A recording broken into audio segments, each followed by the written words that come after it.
కెనడాలో పుట్టి అనన్య సామాన్యమైనటువంటి పరిశోధనలు మక్కా గురించి, కాబా గురించి చేసినటువంటి డాన్ గిబ్సన్ అనే వ్యక్తి యొక్క పరిశోధనల ఆధారంగా ఈ వీడియో చేయడం జరిగింది.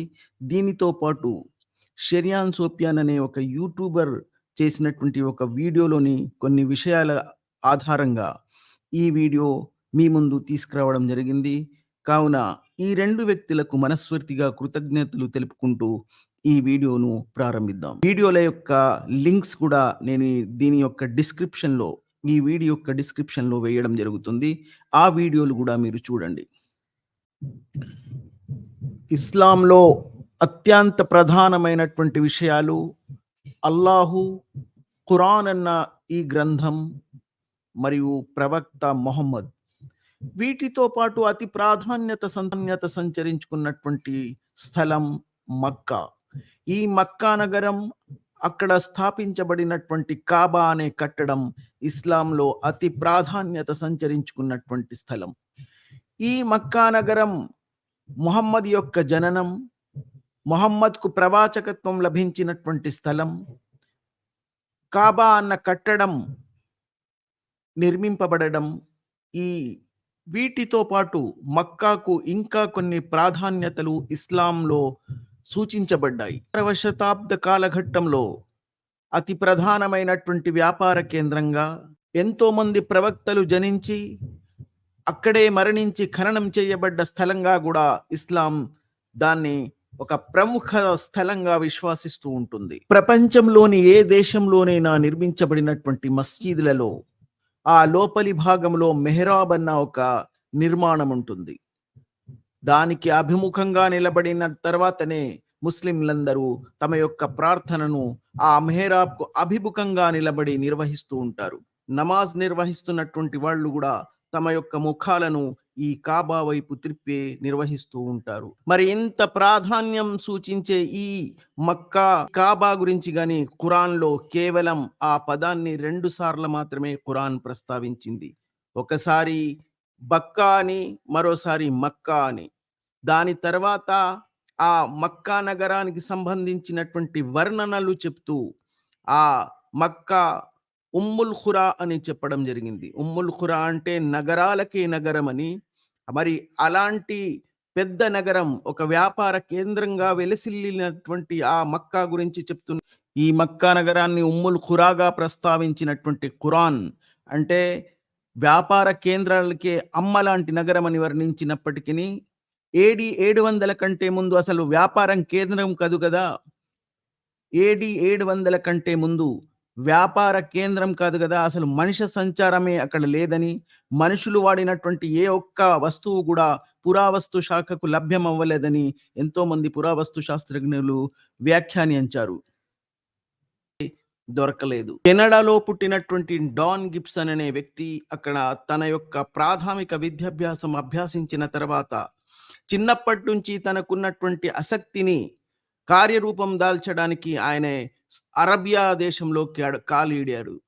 ఖురాన్లో ప్రస్తావించబడినటువంటి ఈ మక్కా నగరం గురించి పరిశోధనలు చేస్తూ ప్రస్తుతం ఉన్నటువంటి మక్కా నగరం యొక్క పరిసర ప్రాంతాలు కానీ, ఖురాన్ అన్న గ్రంథంలో సూచించబడినటువంటి దాని వివరాలు కానీ ఎక్కడ కూడా పొంతన కుదరడం లేదని, ఇందులో ఏదో ఒక మర్మం దాగి ఉందని పరిశోధనలు ప్రారంభించారు. గత 30 సంవత్సరాల నుంచి ఆయన ఈ పరిశోధనలు చేస్తూనే ఉన్నారు. ఆ పరిశోధనల్లో ఆయనకి 2002లో జోర్డాన్లోని అల్ హుసైన్ తలాల్ అనే విశ్వవిద్యాలయంలో ఒక కాన్ఫరెన్స్లో పాల్గొనే అవకాశం కలిగింది.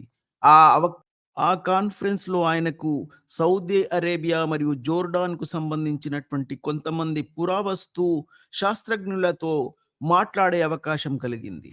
వాళ్ళు చెప్పిన విధంగా ఆ మక్కా అనే ప్రాంతంలో ప్రస్తుతం ప్రపంచంలోని ముస్లింలందరి చేత ఒక పుణ్యక్షేత్రంగా భావించబడుతున్నటువంటి మక్కా అనే ఆ నగరం ఏడి 700 కంటే ముందు అక్కడ మనిషి సంచారమే ఉండేది కాదని, ఒకవేళ అలా మనిషి సంచారం ఉన్నట్లయితే ఆ పురావస్తు శాఖల యొక్క పరిశోధనల్లో మనుషులకు సంబంధించినటువంటి ఏదైనా వస్తువులు లభ్యమవ్వాలని, ఆ పురావస్తు శాఖకు లభ్యమవ్వలేదని, కాబట్టి ఆ ఏడీ 700 కంటే ముందు ఆ మక్కా పరిసర ప్రాంతాల్లో ఏ మనిషి సంచారం లేని ఒక ఏడారి భూమిగానే పరిగణించవచ్చని, దానికే అవకాశాలెక్కువ ఉన్నాయని ఆ పరిశోధకులు ఈయనతో చెప్పారు. సహీ అల్ బుఖారి యొక్క హదీస్ సంచయంలో ఒకచోట ఇద్‌ఖీర్, జలీల్ అనే 2 మొక్కల ప్రస్తావన గూడా వస్తుంది. అంటే ఈ మక్కా ప్రాంతంలో చెట్లు సస్యశ్యామలంగా ఉండేవని, మొక్కలు విశాలంగా ఉండేవని, గ్రీష్మతాపంతో అట్టుడికిపోతున్నటువంటి ప్రస్తుతం ఉన్నటువంటి మక్కా నగరం, అక్కడ ఏ పచ్చిక బయళ్ళు గాని, ఏ సస్యశ్యామలమైనటువంటి తోటలు గాని, నీటి ప్రవాహాలు గాని కనిపించినటువంటి ఈ మక్కా నగరం, ఆ ఖురాన్‌లో వర్ణించబడినటువంటి ఆ మక్కా నగరం కాదని ఉంటారు. కానీ ప్రస్తుతం ఉన్నటువంటి మక్కా నగరాన్ని పరిశీలించినట్లయితే మొహమ్మద్‌కు ప్రవాచకత్వం లభించిన ఎంతో కాలం వరకు గూడా నమాజులు జెరూసలం వైపు చూసే నిర్వహించేవారని, దాన్నే ఖిబ్లాగా విశ్వసించేవారని సూరె బఖరాలోని 142 వచనం యొక్క తఫ్సీర్‌లో ఇబ్నె కతీర్ వివరించారు. దాని తర్వాత ఏడీ 623 తర్వాత ఖిబ్లాను మక్కా వైపు మార్చబడిందని అదే సూరె బఖరాలోని 144 వచనం ద్వారా తెలుస్తుంది. అందులో ఈ విధంగా చెప్పబడింది. వాస్తవానికి మేము నీవు పలుమార్లు నీ ముఖాన్ని ఆకాశం వైపునకు ఎత్తడం చూశాం. కావున మేము నిన్ను నీవు కోరిన వైపునకు త్రిప్పుతున్నాం. కావున నీవు కోరిన ఖిబ్లా వైపునకు త్రిప్పుతున్నాం. కావున నీవు మసీదుల్ హరాం వైపునకు నీ ముఖాన్ని త్రిప్పుకో. ఇకపై మీరంతా ఎక్కడ ఉన్నా సరే మీ ముఖాలను ఆ వైపునకే త్రిప్పుకోండి. ఇస్లాం ప్రారంభమైనటువంటి ఆద్య కాలఘట్టంలో ఖిబ్లా ఎటువైపు ఉండేది అని మనం పరిశోధించినట్లయితే మొట్టమొదటి సాక్ష్యంగా మనకు కనిపించేది మక్ మదీనాలో ఉన్నటువంటి మాస్క్ ఆఫ్ టూ ఖిబ్లాస్ అనే ఈ మస్జిద్. దానికంటే ముందు అది 2 ఖిబ్లాలుగా ఉండేదని, ఒకటి కాబా వైపు, రెండవది జెరూసలేం వైపు ఉండేదని దానికి ఇప్పటికీ ఎన్నో గ్రంథాల్లో లిఖితమై నిక్షిప్తం చేయబడి ఉన్నాయి. ఈ మసీద్ మదీనాలో మస్జిదుల్ కిబ్లతైన్ అన్న పేరుతో ఇప్పటికీ ఉంది. ఈ మస్జిద్‌లో నమాజ్ నిర్వహిస్తున్న సమయంలోనే మొహమ్మద్ తన యొక్క అనుచరులకు ఖిబ్లా యొక్క దిశ మార్చినట్టుగా ఇస్లామిక చరిత్రలో కనిపిస్తుంది. ఈ మస్జిద్‌ని ఏడీ 623లో స్వాద్ ఇబ్న్ గనం అనే వ్యక్తి నిర్మించాడని, దాని తర్వాత 1987లో కింగ్ ఇబ్న్ ఫహాద్ మళ్ళీ ఆ మస్జిద్‌ని మొత్తం కూలగొట్టేసి కొత్త మస్జిద్‌ని పునర్నిర్మించారని చరిత్ర చెప్తుంది. ఇప్పుడు కిబ్లా కాబా వైపుకున్నప్పటికిని ఇస్లాం యొక్క ఆవిర్భావ దశలో కిబ్లా జెరూసలం వైపు ఉండేదని ఎన్నో సాక్ష్యాల ద్వారా, లిఖితమైనటువంటి పత్రాల ద్వారా రుజువవుతుంది.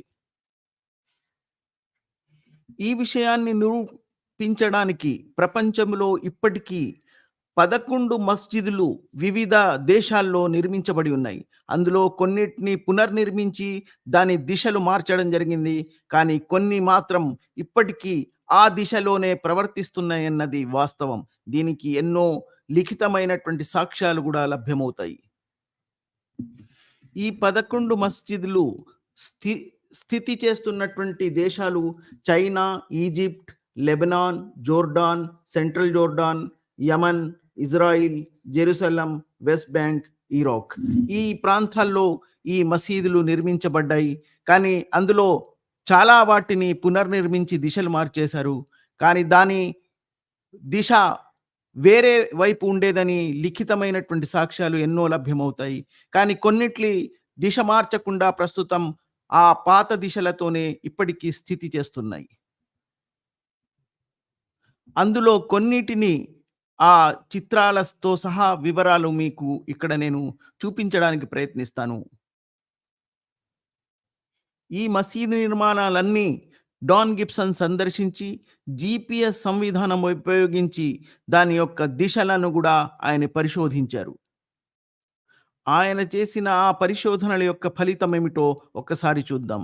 అందులో మొట్టమొదటి మసీద్ చైనాలోని యాన్‌షౌ అనే నగరంలో ఉంది. దీన్ని ముహమ్మద్ యొక్క బంధువు అయినటువంటి అబూ వఖాస్ ఏడీ 627లో నిర్మించినట్టుగా తెలుస్తుంది. దీని యొక్క కిబ్లా చాలా ఆశ్చర్యకరంగా దీని యొక్క దిశ, దీని యొక్క కిబ్లా ఇటు మక్కా వైపు కానీ, అటు జెరూసలేం వైపు కానీ కాకుండా ఇది జెరూసలంకు 11 డిగ్రీల ఉత్తరాన ఉంది. రెండవ మసీద్ ఏడీ 642లో ఇబ్నె అల్ ఆస్ అనే వ్యక్తి ఈజిప్ట్‌లోని కైరోకి సమీపంలో నిర్మించారు. ఇది పూర్తిగా ఇప్పుడు పునర్నిర్మించబడినటువంటి మసీద్. దీని యొక్క దిశ మక్కా వైపు కాకుండా భిన్నంగా మరోవైపుగా ఉంటుంది. మూడవ మస్జిద్ ఉమ్మయ్యిద్ కాలఘట్టంలో ఏడీ 700లో నిర్మించబడినటువంటి ఈ మసీద్‌లో నమాజ్ నిర్వహించడానికి ఒక గది ఉండేదని, దానికి ఆ నమాజ్ నిర్వహించే దిశ మక్కా వైపుకు కాకుండా మరోవైపుకు ఉండేదన్న దానికి సాక్ష్యం ఇప్పటికీ లిఖితపూర్వకమైనటువంటి డాక్యుమెంట్స్ ద్వారా తెలుస్తుంది.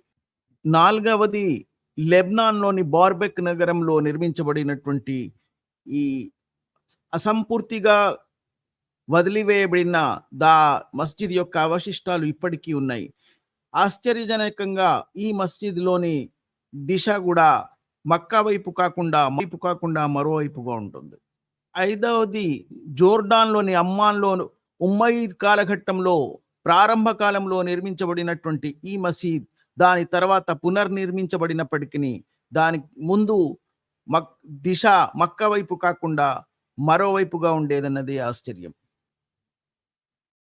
ఆరవ మస్జిద్ యమన్‌లోని సనాలో నిర్మించబడినటువంటి గ్రేట్ మాస్క్ ఆఫ్ సనాగా ప్రాచుర్యం పొందినటువంటి ఈ మసీద్‌ని ఏడీ 705లో నిర్మించినట్టుగా తెలుస్తుంది. దీని దిశ కూడా జెరూసలంకు తూర్పు వైపుగా ఉండేలాగా నిర్ధారించబడింది. ఏడవది ఇజ్రాయిల్‌లోని గెలిలీ సముద్ర తీరాన నిర్మించబడినటువంటి పౌరాణిక కట్టడం ఇది. ఇది కూడా ఉమ్మయ్యిద్ కాలఘట్టంలో దాదాపుగా ఏడీ 706లో నిర్మించబడినట్టుగా తెలుస్తుంది. దీని యొక్క దిశ కూడా మక్కా వైపు కాకుండా మరోవైపుకే ఉంటుంది. ఈ వరుసలో ఎనిమిదవది ఇరాక్‌లో బాసిద్ హజ్జాజ్ అనే కమాండర్ నిర్మించినటువంటి ఈ మసీద్ యొక్క దిశ కూడా మక్కా వైపు కాకుండా జెరూసలంకు తూర్పు వైపుగా కనిపిస్తుంది.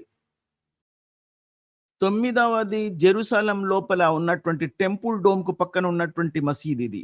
దీని దిశ కూడా మక్కా వైపు కాకుండా జెరూసలం వైపుకే కనిపిస్తుందని, ఈ మసీద్ జెరూసలం నగరి లోపలే ఉన్నప్పటికీ దీని యొక్క దిశ మక్కా వైపు కాకుండానే మరోవైపుకు ఉంటుంది. 10వది జోర్డాన్‌లో కిర్బాత్ అన్న స్థలంలో నిర్మించబడినటువంటి ఇది ఉమ్మయ్యిద్ కాలఘట్టంలోని ఆఖరి దశలో 820 ఆ దశకంలో నిర్మించబడిందిగా సూచించబడుతుంది. ఆశ్చర్యంగా దీని యొక్క దిశ కూడా మక్కా వైపు కాదు, మరోవైపుకే ఉంటుంది. ఈ వరుసలో చివరిది ఆఖరిది అయినటువంటి ఈ మసీద్ కూడా లెబ్నాన్‌లోని సింజార్ అన్న స్థలంలో నిర్మించబడినట్టుగా, ఇది కూడా ఉమ్మయ్యిద్ కాలఘట్టంలోనే నిర్మాణం ప్రారంభించి 30 సంవత్సరాల తర్వాత దాన్ని వదిలివేసినట్టుగా కనిపిస్తుంది. కానీ ఆశ్చర్యజనకంగా దీని యొక్క దిశ కూడా మక్కా వైపుగానో జెరూసలం వైపుగానో కాకుండా మరో దిశగా కనిపిస్తుంది.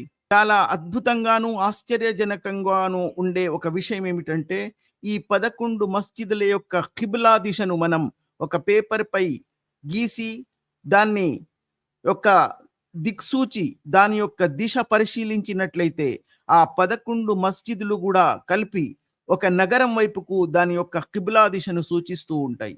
మరి ఆ నగరం పేరేమిటి? ఆ నగరం ఎక్కడ ఉంది?